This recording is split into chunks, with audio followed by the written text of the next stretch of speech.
What is up, YouTube? We're back with another video. It's the first day of summer, y'all. Hope y'all having a good day so far. I know I am. Anyway, yeah.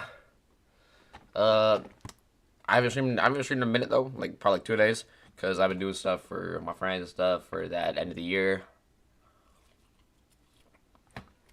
But tomorrow's lock-in day. I have a lot of stuff planned tomorrow.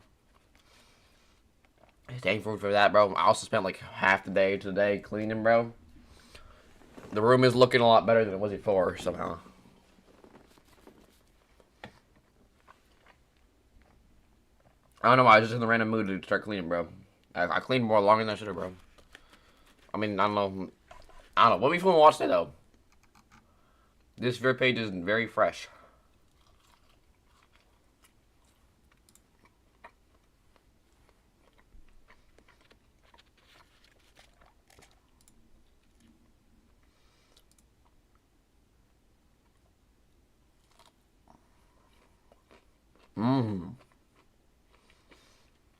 One sec, I think I need to restart my PC because I'm getting the errors again, bro.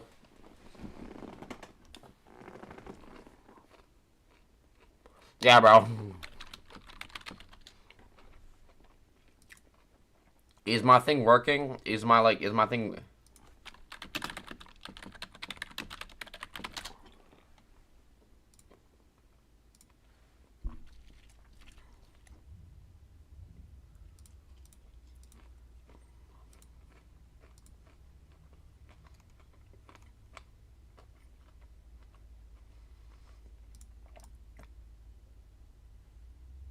Okay, we're good.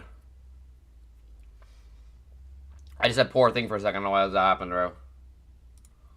Alright, we're gonna watch some videos, bro. Let's see what we can get in the party better, bro. Alright, bro. Why are we getting this on my food, bro?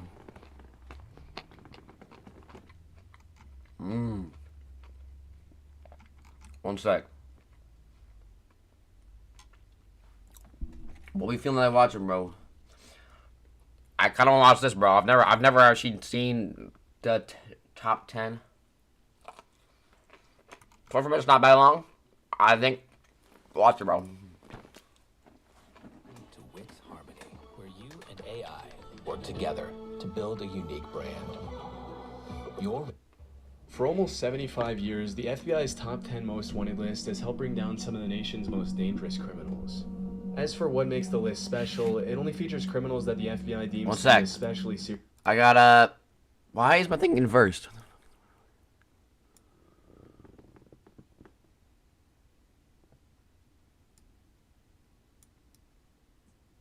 I don't know why display captures like this. One sec. I don't know what's happening. Also, I want to check my phone just to make sure it's good. Because I do not want to do a whole stream and be like, oh shit, that's not working. Alright, give me like a minute tops, bro.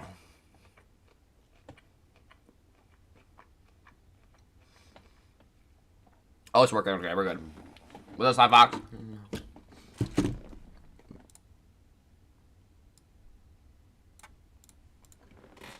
Society. And to get on it, you basically have to do something extremely messed up or have a very lengthy record of major crimes.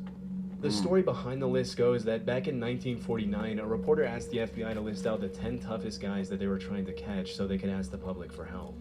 After obtaining the list, the reporter published the criminals' pictures on the front page of the Washington Daily News, and the rest is history.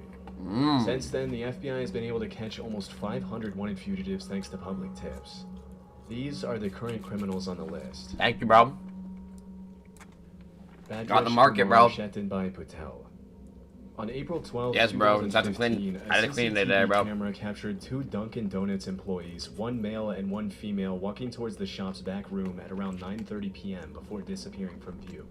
A few seconds later, the man comes back into the camera's view, and it seems as if nothing out of the ordinary took place in the minute that went down between the 2 clips. She's dead! Minutes later, customers alerted the police when they didn't see any employees in the shop, and that's when the cops discovered something horrifying. Lying on the floor of the shop's back room was an Indian woman named Palak, lifeless, who had been pummeled to death by the man in the footage. How do you kill her? As it was later revealed, the man who took Palak's life was her husband, Bhadresh Kumar.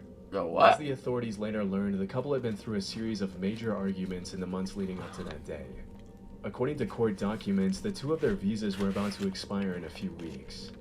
Palak wanted to go back to India, but Bhadresh Kumar wanted to stay in the US, and it looks like he couldn't find a better way to communicate his frustration with the situation than to brutally take his wife's life. That's the crazy thing I've heard, bro. Bhadresh Kumar was last seen taking a taxi from a hotel in New Jersey to a train station in Newark, but what he did after that is really anyone's guess. To bring more attention to a suspect who might... I feel like that's the weirdest way to do that, bro. Like, wait. That doesn't even make sense, bro. How is that your first thought of to stay in the U.S.?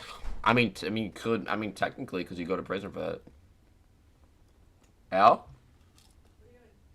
Singing? Ready? Mm-hmm. Oh, here.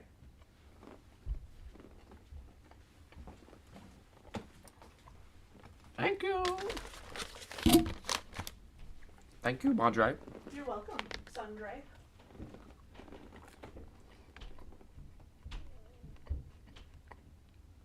Bro, this is literally live. What y'all mean, bro?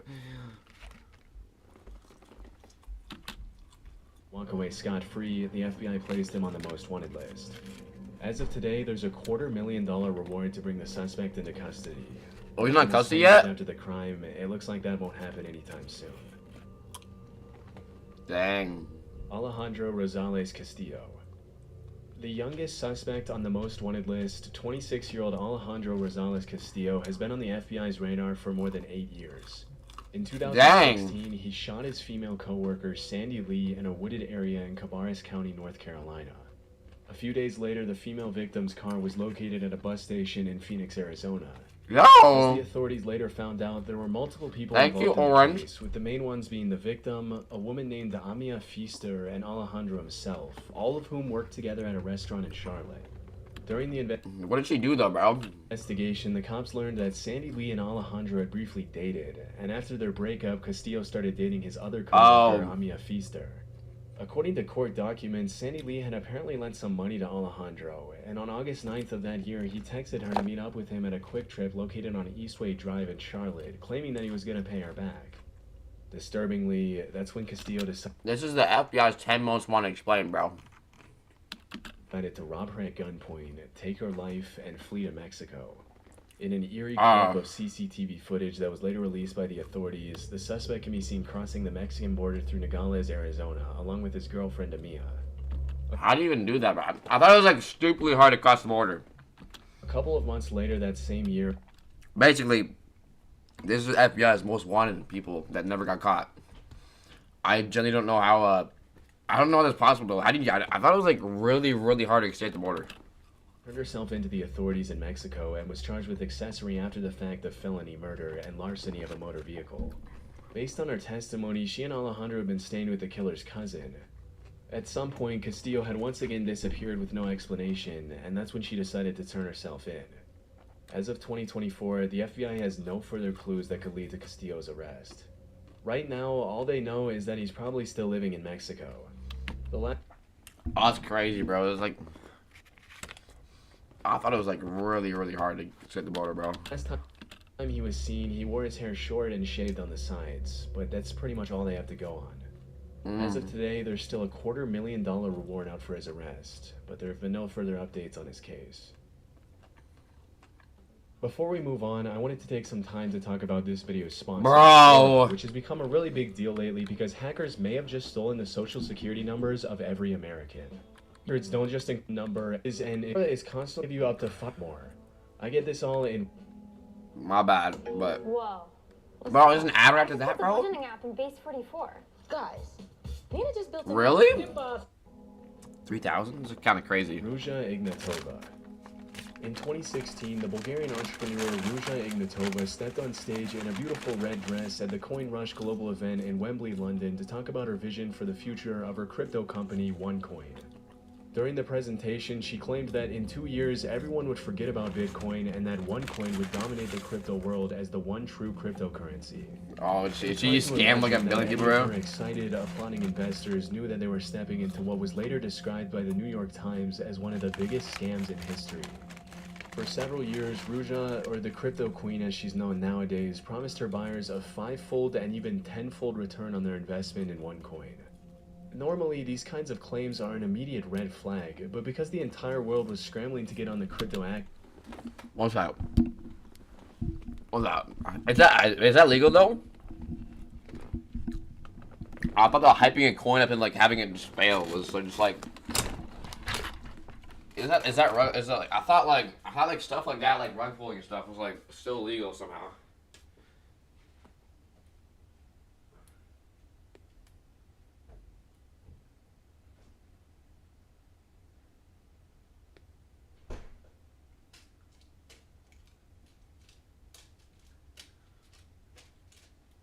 Cause you know like the Hawk Tuah girl like rug pull like 10 million? Or is that not true?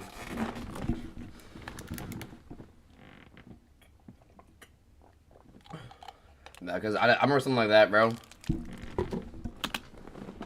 Investors jumped at the opportunity without thinking twice, resulting in a massive OneCoin buying frenzy. Between 2014 and 2016, OneCoin raked in more than $4 billion from unsuspecting investors, with more than $50 million coming from investors in the US. As the investors learned when they bought into OneCoin, 50 million? It was pretty much a pyramid scheme in which yeah, they were bro. for recruiting their friends to buy it as well. And for a while, the shady multi-level marketing model seemed to be working for Ruja. However, in 2016, a lot of our investors started complaining that they were really struggling to sell their OneCoins and that they didn't see how they'd ever recoup their investments. Word started to spread online that OneCoin was a scam, which drew the attention of the media as well as federal investigators. Unfortunately, it was a little too late by then. Less than a year and a half after her presentation in Wembley, Ruja got on a plane from Bulgaria to Greece and was never seen again. Disturbingly... Yeah, that is crazy, though. That's looking really smart, though. I mean, I don't know how people didn't know it from the start, but, like... I don't understand crypto, though, but, like... If you commit a crime that, like, is, like, really obvious, and that's, like, not obvious to do, you can literally just go, like, flee the country so easily.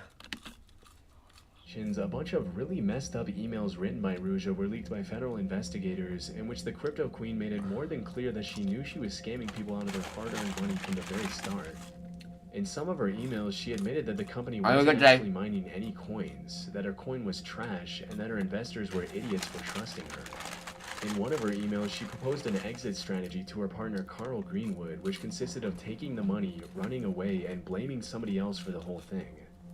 During the investigation, Carl ended up pleading guilty to wire fraud and conspiracy to launder money, for which he was sentenced to 20 years in prison.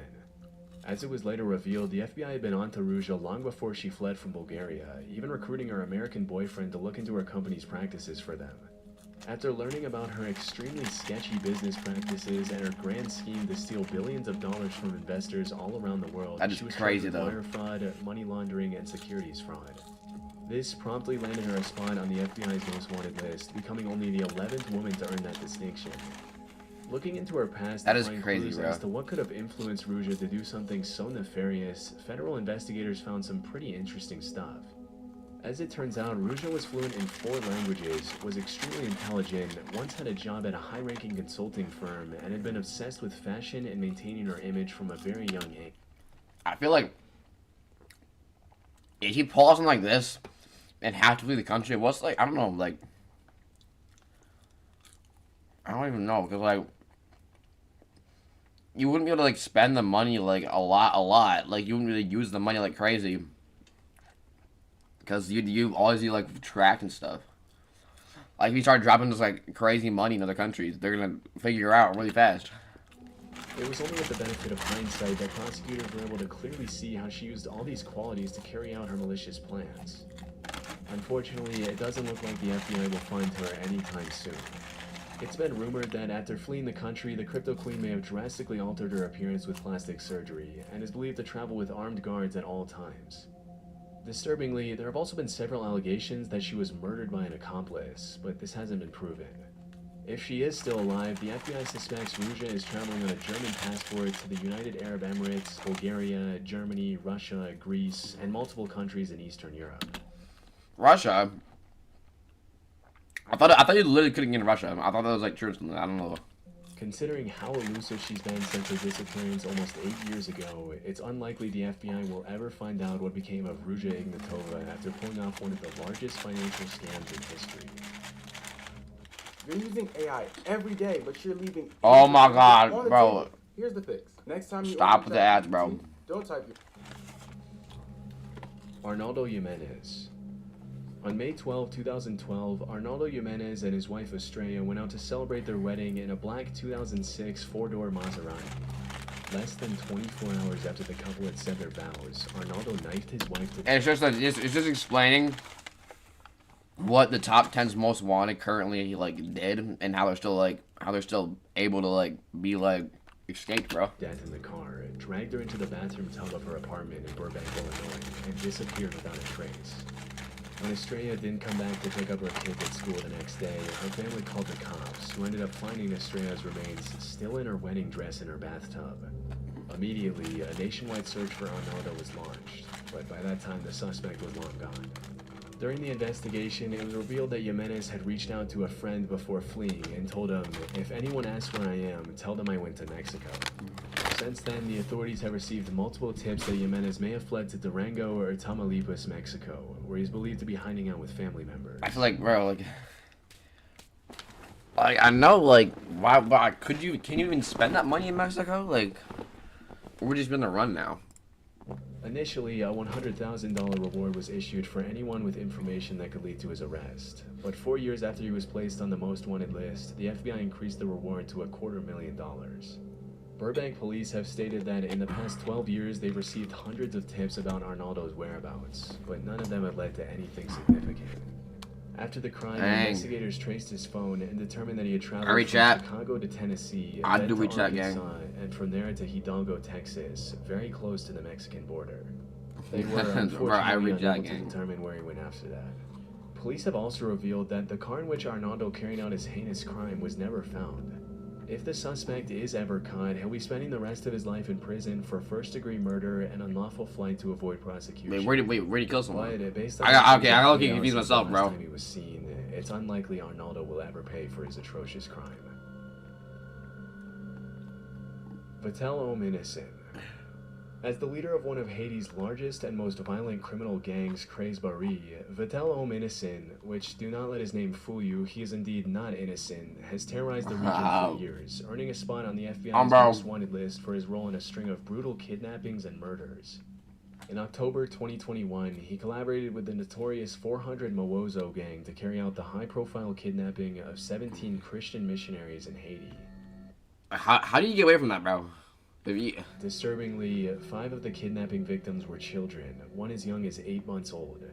Held at gunpoint, the hostages were reportedly kept captive for 2 months while the gangs demanded a ransom of $1 million per hostage.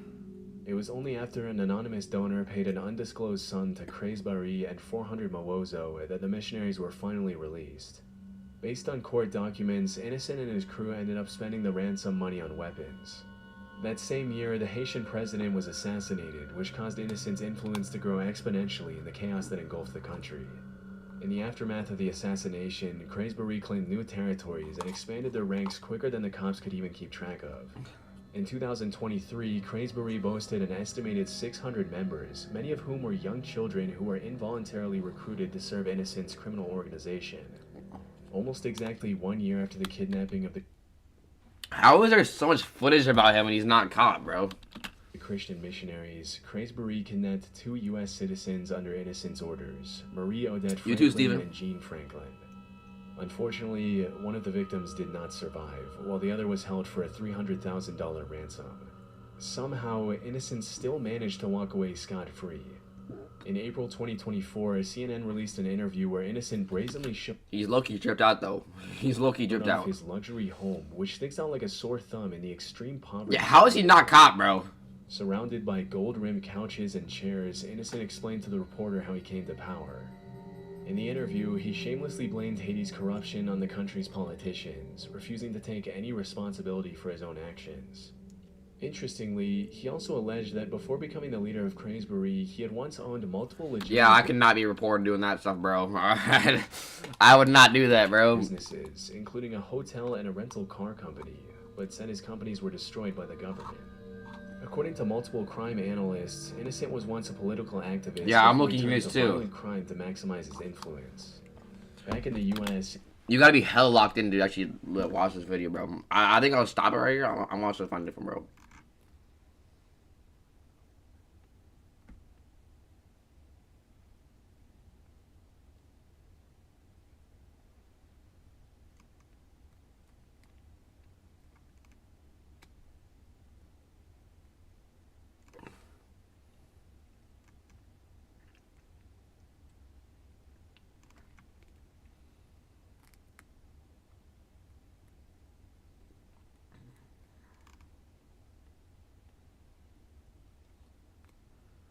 Bro, this video looks really good, but it's someone reacting to a reaction video, so. Let's see.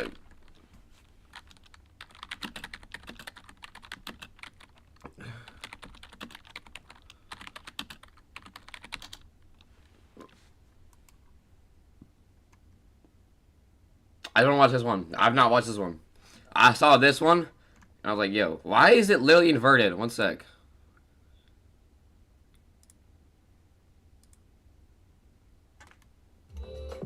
I just realized the way it's probably not working. For some reason, it's literally inverted, gang. Why is my screen inverted?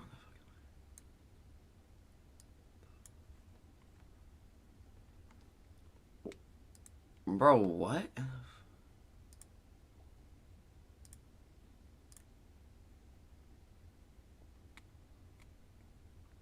Is my thing inverted for y'all? Because my thing's inverted for me.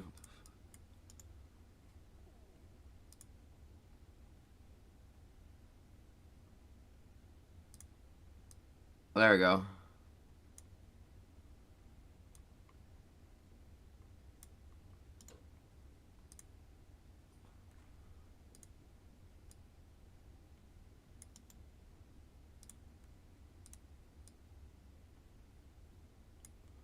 Alright, is that better, y'all? Is that better?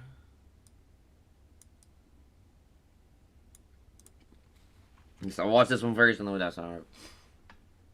What's up, Steven? Alright, I'm gonna check my phone real quick, make sure that's actually working.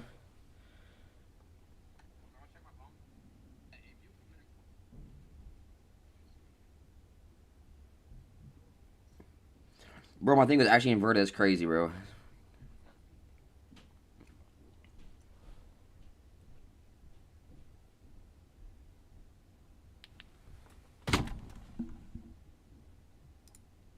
Wayne Gacy's reputation as a respected member of the community and part-time clown was about to crumble and lead to one of the darkest discoveries in American history.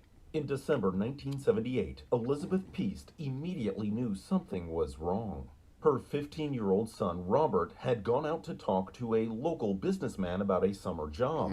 Robert never came home. The businessman's name was John Wayne Gacy. The police tracked down Gacy quickly. Wait, I don't know if I find like an actual video.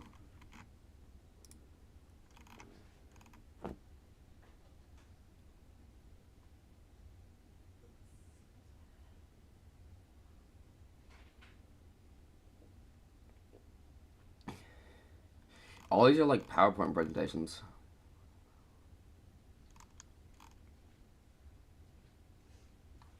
What's up, Madre? I went over to Grandma's house.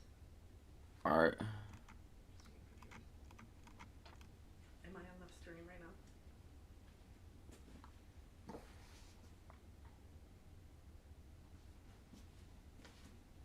I'm gonna help Grandma with the picture, okay? Yeah? Alright. Bye.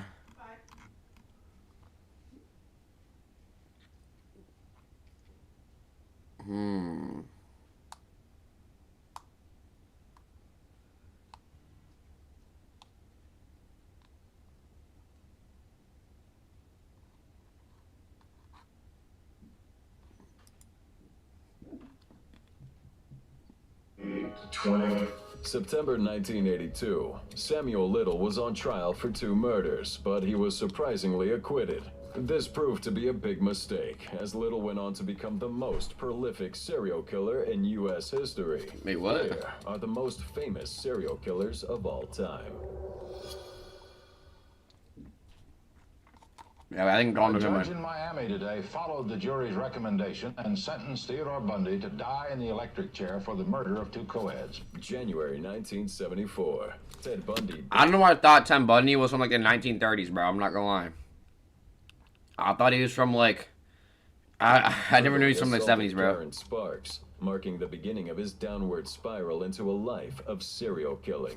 Born November 24th, 1946, in Burlington, Vermont, Theodore Robert I don't know. It's good stream material. Bundy. It allows you to get your thoughts on stuff instead of like just like it's a lot hard to react to other stuff. He was an infamous serial killer, raised by his maternal grandparents. Growing up, he believed his mother, Lois Cowell, was his sister. But in 1951, why is there bug? his mother or sister would take him to Tacoma, Washington, marry Johnny Bundy, and Ted would take his stepfather's last name. Bundy was said to be very intelligent and charming, but would struggle with his feelings of isolation and exhibit troubling behaviors, though nothing that would immediately indicate the horrific violence he would later commit. Bundy attended the University of Puget Sound before transferring to the University of Washington, where he studied psychology. And thanks to his charm, It's crazy that he studied psychology, bro. That's crazy, bro. But beneath the surface, his darker impulses were growing. January 4th, 1974. Bundy's violent tendencies escalated. His first known attack occurred when he assaulted Karen Sparks in Seattle, leaving her with lifelong injuries. This marked the beginning of a Picked a great name, but your voice doesn't quite match it? We have a fix. VoiceMod gives you over 150 series of abductions and murders across several states, including Washington, Oregon, Utah, and Colorado. Bundy often lured women by pretending to be injured or posing as an authority figure, using his charm to gain their trust. Once in his control, he assaulted and killed them, sometimes desecrating their bodies afterward. His crime went large. Bro, I don't know you blame the ice cream, bro. It's like, I don't know how that like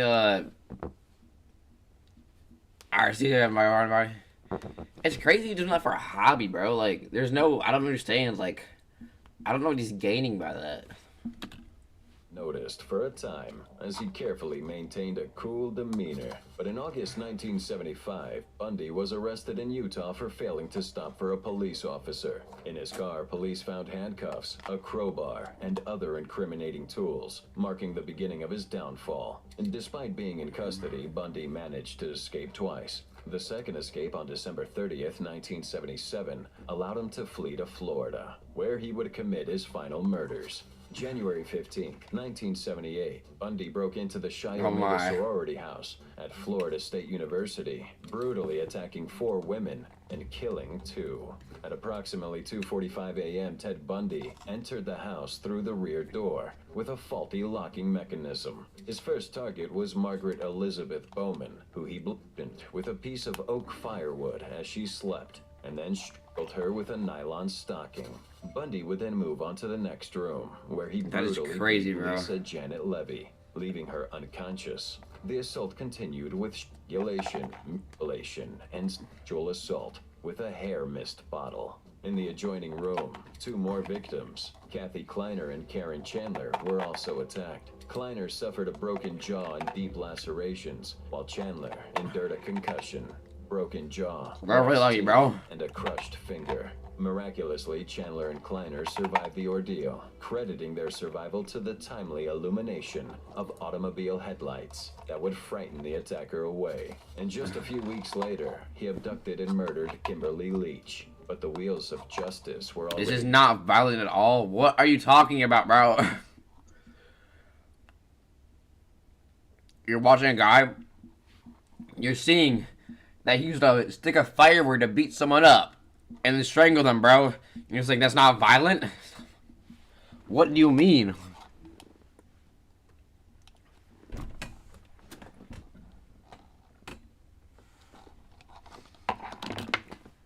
wasn't long after these murders before Bundy was caught. February 15th, I hope you're being sarcastic, bro. Bundy was arrested for the final time in Pensacola, Florida, after he was pulled over by Officer David Lee for driving a stolen car. Interestingly, as Lee was taking him to jail, My bad. no idea he had just arrested. Bro, I thought you were just talking about like, oh, I was saying violent, bro. FBI's 10 most wanted fugitives. Bundy's trial, which began in 1979, drew national attention. The trial was covered by 250 reporters from 5 continents and was the first to be televised nationally in the U.S. Bundy chose to represent himself, displaying an arrogant belief in his own legal skills as he claimed he was innocent. He was calm and confident as he cross-examined witnesses and argued legal points, but his efforts ultimately failed. I'm not asking for mercy, for I find it somewhat absurd to ask for mercy for something I did not do. July 1979, he was convicted of the Chi Omega murders and sentenced to Yeah, death. bro, there's A no... few months later, he was convicted of Kimberly Leach's murder, receiving another death sentence. Throughout the trial, Bundy captivated the public, especially women, many of whom were inexplicably drawn to him. Bro, Because of ain't those no good way. looks and charm, many women Proven would guilty for attend murder his and they're... trial, write him letters, and express infatuation. Bundy received marriage proposals while on death row, illustrating the disturbing fascination held by certain individuals, despite the gruesome nature of the crime. And as his execution date approached, Bro, Bundy what? finally confessed to over 30 murders, though many believe that number could be a lot higher. January 24th, 1989. After many years of legal battles and appeals, 42-year-old Bundy was executed in that electric chair at Florida State Prison. I didn't ever want freedom. Frankly, I wanted death for myself. May 27th, 1991. Jeffrey I know, bro, that's Dahmer crazy. assaulted Conarac Synthosamphone with the intention of killing him, but Synthosamphone escaped. However, what happened next is as shocking as it is unbelievable. Now, Jeffrey Dahmer was an American serial killer. Born on May 21st, 1960, in Milwaukee, Jeffrey Dahmer is Wisconsin. the craziest From an one, early probably. age, Dahmer displayed troubling signs, including a fascination with dead animals, which he dissected and preserved. This odd interest of his marked the beginning of a twisted lifestyle, as he later became known as the Milwaukee Cannibal or the Milwaukee Monster. He looks a little Despite messed these up early there, warning bro. signs, his childhood appeared somewhat normal to outsiders. His parents Appeared normal when you're talking about he was dissecting animals and preserving them? Ellen Joyce Dahmer had a strained marriage, eventually divorcing when Dahmer was 18. The unstable home life, coupled with growing feelings of alienation, contributed to his increasingly disturbing behavior. In 1978, Dahmer graduated from high school, and on June 18th of that same year, he committed his first murder at the age of 18. Dahmer picked up a hitchhiker named Stephen Hicks and lured him back to his family home in Ohio. After a nice drink, He murdered him at his Dahmer family beat Hicks home? with a dumbbell and strangled him. This marked the beginning of Dahmer's murderous spree. And after killing Hicks, Yeah, bro. Dahmer dismembered the body, threw it in acid, and disposed the rest. For nearly a decade, he wouldn't kill again, but the compulsion never left him.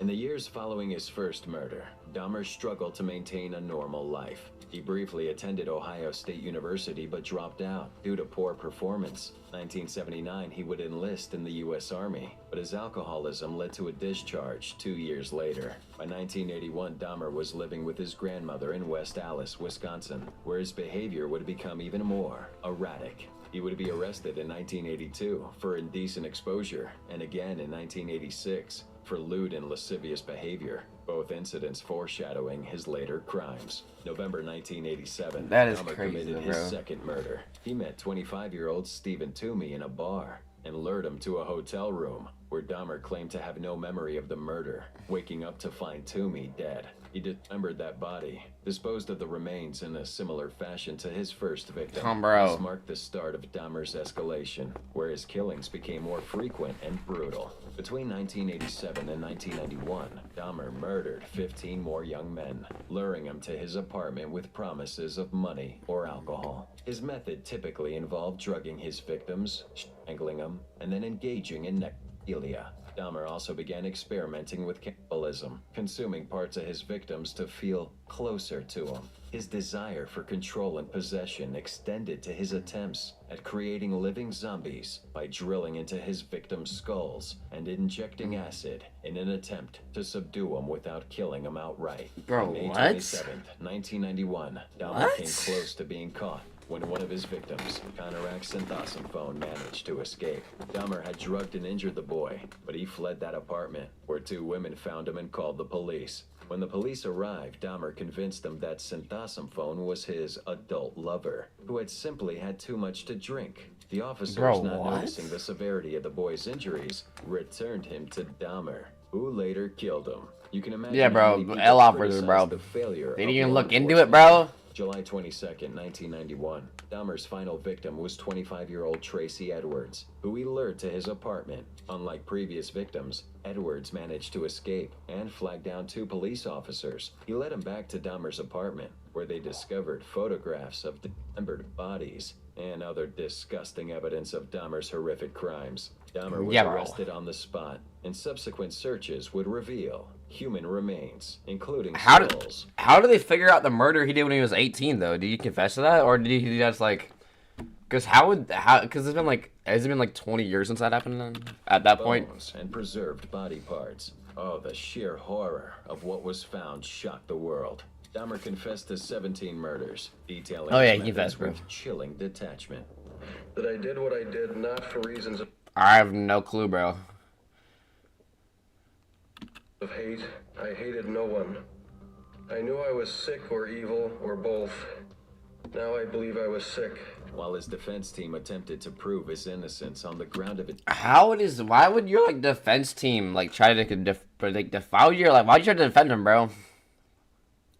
Being a lawyer and had to try to defend him is crazy, bro. Insanity, Dahmer was found legally sane and guilty on all counts. February 17th, 1992. He was given 16 consecutive life terms, amounting to 941 years in prison. Dahmer wasn't given the death penalty because Wisconsin had abolished capital punishment in 1853. However, just 2 years later, Dahmer was killed by fellow inmate Christopher Scarver while serving his sentence at the Columbia Correctional Institution Yeah, in he does Portage, not. Wisconsin. Scarver, who was also serving a life sentence, attacked Dahmer and this other inmate with a metal bar while they were cleaning a bathroom. Now, his death came after he survived a previous attack with another inmate who tried to slit Dahmer's throat with a razor embedded in a toothbrush while he was sitting in the prison's chapel. Dahmer's death was met with a mixture of relief and frustration, as many believed he had escaped true justice by not sitting in there a while longer. I mean, but like, The way you see an idea. if I was a family member that had like their like person dead by Jeffrey Dahmer, I'd be wanting to be dead more than like in prison. I want to know that he's dead and not to be doing it again, bro. Numerous murders of women in my life over a span of 50 years. September 25th, 2014, Samuel Little was convicted of 3 murders. Oh, this one's recent, Unknown to bro. police, this was This only is a actually small recent. fraction of Little's entire crime spree, which never came to light until he started confessing. Born June 7th, 1940, in Reynolds, Georgia, Samuel Little's considered the most prolific serial killer in the history of the United States by the number of confirmed victims. His early life was marked by instability, raised primarily by his grandmother. And he I mean, claimed yeah. his mother was a sex worker. It's probably better for Jeffrey to be dead, but what's it called? For like family members and stuff, I feel like I'd rather know that the killer someone's dead and not be able to do anything more to anyone else than having like just a minimal chance they could escape. Though this was never confirmed, he would move frequently throughout his childhood, which would lead him to a lack of structure, and without the proper father figure, he led a life of petty crime from a young age. And by his teenage years, he was already in trouble with the law, setting the stage for a life defined by violence and crime. 1956, Little dropped out of high school and started drifting across the country. He was first arrested at 16 for a B&E. That would be the first of many brushes with the law, as he'd get arrested dozens of times over the following decades for crimes ranging from theft to assault. Now, despite these arrests, Little often managed to avoid serious consequences, serving relatively short sentences before being released back into society. The exact start of the killing spree is unknown, but it is believed to have begun in the early 70s. Little targeted vulnerable women, many of whom were marginalized, including sex workers, drug addicts, and even the homeless. This helped them evade detection for a long time, because the public and law enforcement didn't really care about these people. Yeah. I don't go back to the same city sometimes. Pluck me another grade. Yo, what? I'm in creep, so y'all got on to find him. Sure, that one right over. There's a good one. Yeah, that's a good one. He would typically That's lure crazy, women into his bro. car, drive them to remote areas, and then strangle them. I think the death penalty is something that, like, I think it's just up to the judge, bro. If they want him in prison or dead, bro. Like many serial killers, he just killed with his hands, which left little forensic evidence behind. Now, September 1982, Little was arrested in Pascagoula, Mississippi, for the murder of 22-year-old Melinda Rose Lepre, a woman who had gone missing earlier that year. Bro. Interestingly, while under investigation for the murder of Lepre, Little was extradited to Florida and tried for the murder of 26-year-old Patricia Ann Mount, whose body was found around the same time. However, despite multiple witnesses and physical evidence tying him to the crimes, Little was not convicted. The cases were dropped, allowing him to continue his killing spree. The failure was a devastating oversight, as Little would go on to kill more women across the country. Over the next several decades, Little roamed around the U.S., committing murders in many states, including Florida, California, Louisiana, That is crazy, bro. Texas, and Ohio. Now, despite being arrested for various crimes, including kidnapping and sexual assault, he continued to escape significant prison time. His quiet lifestyle and the nature of his victims made it difficult for I authorities thought if you to kidnap look someone, they're into gonna be like, murders you're in prison for like at least like 50 years, the bro. work of a single killer. Little's modus operandi, which involved strangling his victims and leaving few signs of struggle, often led coroners to misclassify the cause of death as drug overdoses or natural causes. By September 5th, 2012, Little was finally arrested in Kentucky on a narcotics charge. It was this arrest that would ultimately lead to his downfall. While in custody, Little was linked to 3 unsolved murders in LA from the 1980s through DNA evidence. The victims, Carol Alford, Audrey Nelson, and Guadalupe Apodaca, had all been bro. consistent with his methods. Bro, stop January 7th, 2013, Little was extradited to California to stand trial for these murders. During the trial, Little continued to deny any involvement, but the evidence was overwhelming. September 25th, 2014, he was convicted of 3 murders and was given 4 consecutive life sentences without the possibility of parole. While Little's conviction marked the turning point, the full scope of his crimes wasn't yet known. In November 2018, while serving his sentence in a California prison, Little began confessing to additional murders. Over the course of several interviews with Texas Ranger James Holland, Little provided chilling details about his killing spree. He confessed to murdering 93 women 93? between 1970 and 2005, offering precise descriptions of his victims and the circumstances of their deaths. Sam had an extraordinary memory, even sketching portraits of his many victims. His confessions led investigators across the country to reopen dozens of cold cases, with over 60 of the murders confirmed by law enforcement as of 2020. In fact, this is the largest number of confirmed victims for any serial killer in United States. Why is he raising his hand like that, bro? On November 9th, 2018, the FBI officially confirmed Samuel Little as the most prolific serial killer in U.S. history, surpassing even the notorious ones like Ted Bundy and John Wayne Gacy. What makes Little's case particularly shocking was how long he managed to evade capture. His victims were often women from communities considered the minority. And their disappearances were frequently overlooked or not thoroughly investigated. Little himself admitted that he deliberately targeted women he believed wouldn't be missed. Despite his confessions, Little showed little remorse for his crimes, instead displaying a detached, almost boastful attitude when discussing the murders. Yeah, you got pretty good at knowing which ones. Still, I'm not going to go over in the white neighborhood and pick out a little young teenage girl or like the do. His chilling lack of empathy and sheer... Yeah, that's a little crazy, bro. It's a lot crazy. Killers in modern history. December 30th, 2020. Samuel Little died in a California prison at the age of 80.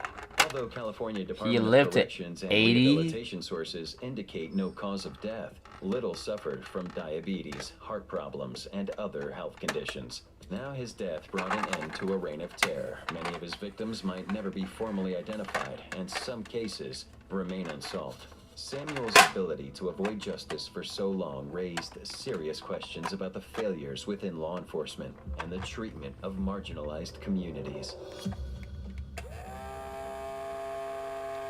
A California killing spree that's captivated the world for decades. Now a group of sleuths claims to have solved the case of the infamous Zodiac Killer. December 20th, 1968, Betty Lou Jensen and David Arthur Faraday were found dead on Lake Herman Road in California. The terrifying truth is that a vicious killing spree had just begun. Operating in the late 1960s, the Zodiac Killer bestowed this moniker upon himself, a name that would be synonymous with terror and cryptic communication.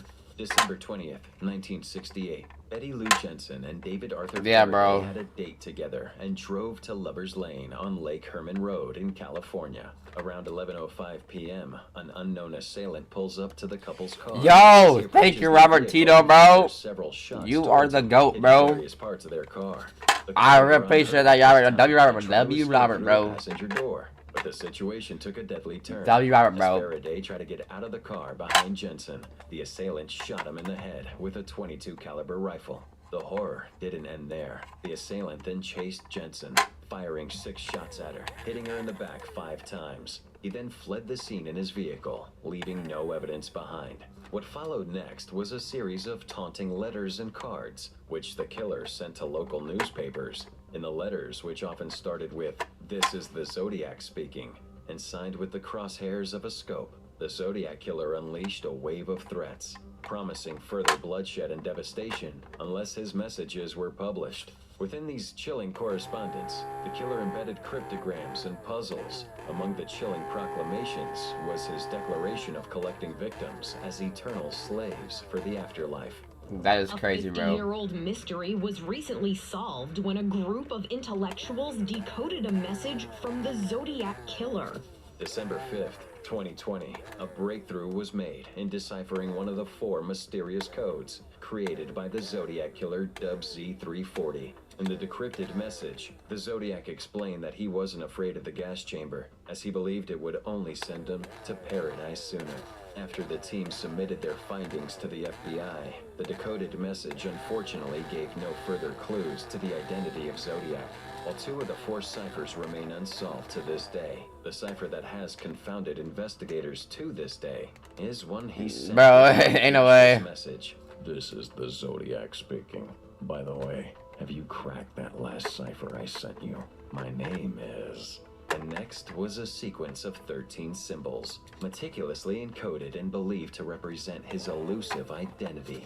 January 29th, 1974. The Zodiac He Killer sent his wanted to be final caught, letter after but going didn't. silent for nearly 3 years and claimed responsibility for 37 murders. While there are speculations suggesting a wider scope of his operations, the Zodiac Killer is only officially responsible for 5 murders in the Bay Area, alongside 2 attempted killings. His choice of victims were often couples in secluded areas near San Francisco. In fact, only one of the survivors of the Zodiac Killer was able to describe the attacker. The victim was attacked on the hillside of Lake Berryessa, alongside his companion, who didn't survive the encounter. The Zodiac Killer was described to be wearing an ominous black executioner's hood and a chest piece bearing a distinctive crosshair symbol, synonymous with his name stitched in white. And that's the same symbol from the letters between 1969 and 1974. October 2021 marked another turning point in the Zodiac's case. This is The really case recent. Investigators thought they found something.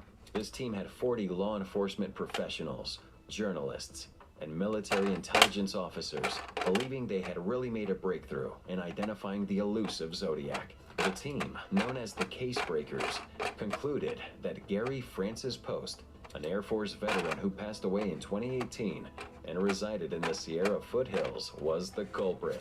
However, it was eventually debunked. Amidst the other multitude of theories, there is only one suspect, who was officially identified by authorities, Arthur Lee Allen.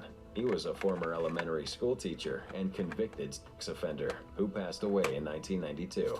It has been 52 years and the case remains unsolved. That As is crazy, bro. persist, the Zodiac Killer remains one of America's most notorious serial killers. Would you enjoy it while you were doing it? What's the worst part of it? I mean, they didn't plan. I don't.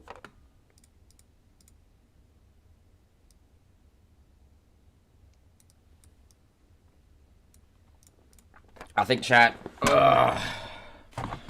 WVid by Crime Destiny Twisted. Nah, WVid, bro. I think that. Make sure to subscribe to him, bro. And if you like my stuff, subscribe to me. But yeah, I do have a full video coming out tomorrow, though. I don't think I'm gonna finish the rest of this one just because there's still, well, like a lot of bits left. I think it's so that like if you killed one person that had a partner, then I think what's it called? The one person would be more like invested to find out what happened to like the person they loved and stuff. Yeah, that's what I was gonna do for a second. I think I'm gonna do that. I'm gonna show my phone. Hopefully I'll see y'all there, bro. Have a good night though, y'all.